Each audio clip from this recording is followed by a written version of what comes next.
a gente falou sobre várias coisas. Então, eu acho que faltou alguma coisa sobre guerra espiritual, que a gente não falou de alguns sinais que podem indicar que a pessoa está sofrendo um ataque ou está em guerra espiritual. Fantástico. Vamos lá. Não, antes de mais nada, eu queria agradecer mais uma vez por estar aqui. A gente fica eu tava olhando o horário aqui, deu 3 horas. A gente fica preocupado. Será que vai ter papo, né? A gente já falou tanto. Sempre tem papo. Então, já fico mais tranquilo que a gente conseguiu achar assuntos interessantes aí para conversar. Olha, existem alguns sinais muito claros de batalha espiritual.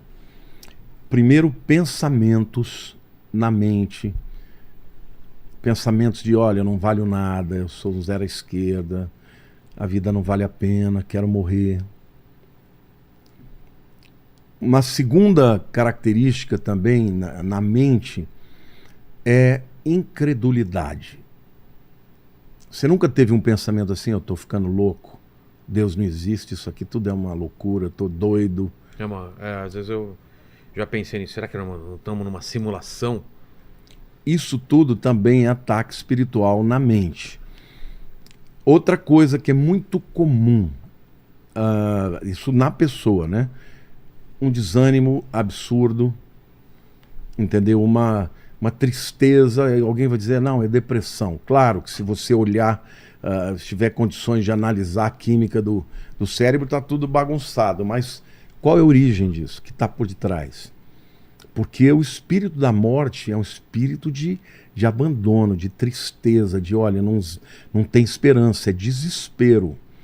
A ausência da presença de Deus gera um desespero, não é? Então esse é um outro sinal. Agora existem sinais externos.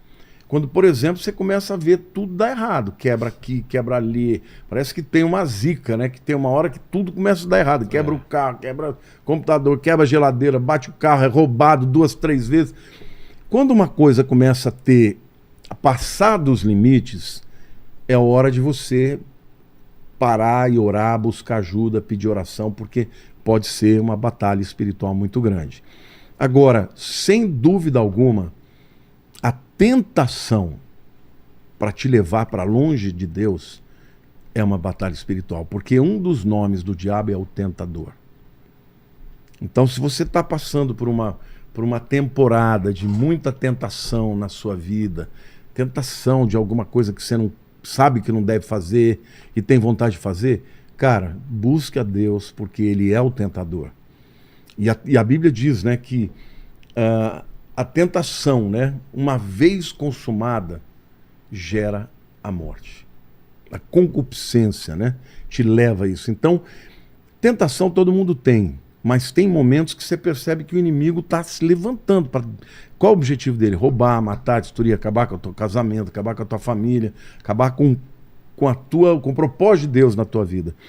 Então, a minha sugestão é, quando estiver assim, procure alguém que você confie, um amigo, um pastor, peça oração, porque sozinho é mais difícil. E Satanás, ele tentou, por exemplo, quando os discípulos estavam ali, a Bíblia diz que quando Jesus pediu para eles orarem, eles não resistiram. Porque o peso espiritual que estava sobre eles era tão forte que eles dormiram. E Jesus falou, vocês não puderam resistir nem uma hora. E depois ele diz, na verdade o espírito está pronto, mas a carne é fraca. Então foi resultado de uma opressão maligna. Então, olha, quando você não consegue orar, quando você vai orar e sente aquele peso... Cansaço, sono. Sono. Por que tem gente que toda vez que vai orar tem vontade de dormir? Até gente que tem insônia. Começa a orar, dorme. Tem gente que dorme. Por quê? Está debaixo de opressão. Então, busca ajuda. Né? Quero aproveitar e chamar todo mundo que está aqui. Amanhã eu estarei 5h30 da manhã orando com vocês nessa campanha de jejum. Não estaria às 5h30 da manhã, porque esse horário é muito cedo, mas eu posso ver depois como alguém que também não consegue acordar cedo. Sim, eu cedo. quero até dizer que está gravado. Está gravado, pode se ver umas 10 horas da manhã. Sim, mas eu vou estar às 5h30. Tá, ao vivo.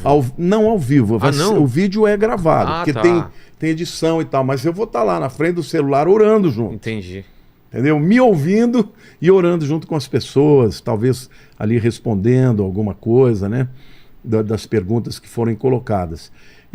Mas Façam essa semana de oração e jejum comigo. Domingo à noite, às 21 horas, eu estarei numa live, aí sim, uma live, terminando. Vou fazer atrasado, mas vou fazer, pastor. Faça, querido. E a última pergunta que eu queria fazer, eu acho que a gente não falou nas outras lives, é como que os demônios entram nas pessoas? Sendo que as pessoas, na teoria, são imagem e semelhança de Deus. Como que Deus permite e como eles entram?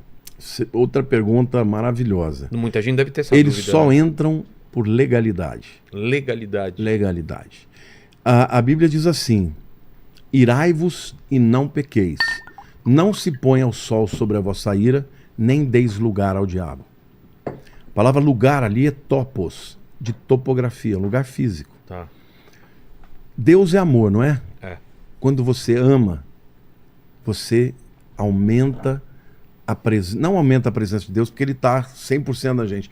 Mas você dá espaço para a pessoa de Deus. Quando você odeia, quando você ira, olha, Olha, aqui, ó. batalha aqui, ó. É batalha já. Mais água aqui, pastor.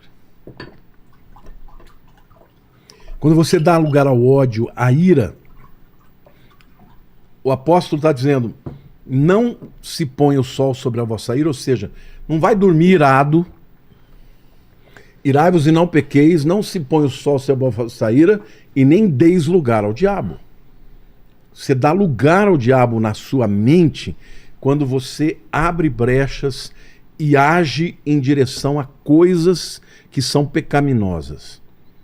Então, se você começar a dar vazão para pecados sexuais, Brecha. brecha, ele vai entrar. É como se fosse uma armadura que você deixou de tapar uns buracos. Se você, por exemplo, usa droga. Outra brecha. Você sabia que a palavra droga... Gente, nós estamos falando de Olha só. batalha espiritual. Eu sou um cara que a minha voz nunca acaba. E fala bastante em culto, em tudo mais. Nada acaba. Eu tô falando de batalha espiritual. Eu tô falando, não é brincadeira. Tava achando estranho não ter Tá começado. vendo? Porque é uma coisa interessante e importante que vai falar. Então. Olha aqui. Quando você abre uma brecha e comete algum pecado, você abre um espaço em um lugar físico. A palavra drogas, aliás, a palavra feitiçaria no Novo Testamento é farmaqueia, é drogas. Porque os antigos, os feiticeiros, quando eles faziam as poções, eles usavam drogas. Então, quando Pra o cara... alterar o estado... O estado mental. Exato. Só que abria brechas para os demônios. Então, eu não tenho dúvida que um demônio não pode entrar numa pessoa se ele não der brecha, se ele não abrir portas. Como é que você fecha a porta? Confessando o seu pecado, pedindo perdão a Deus e se enchendo de Deus, lendo a palavra, ouvindo louvor, entendeu? Colocar louvor no momento que você vai orar, se quebranta perante Deus, ouça a palavra, leia a palavra, fale a palavra, ore a palavra, porque as brechas vão sendo fechadas. Entendi.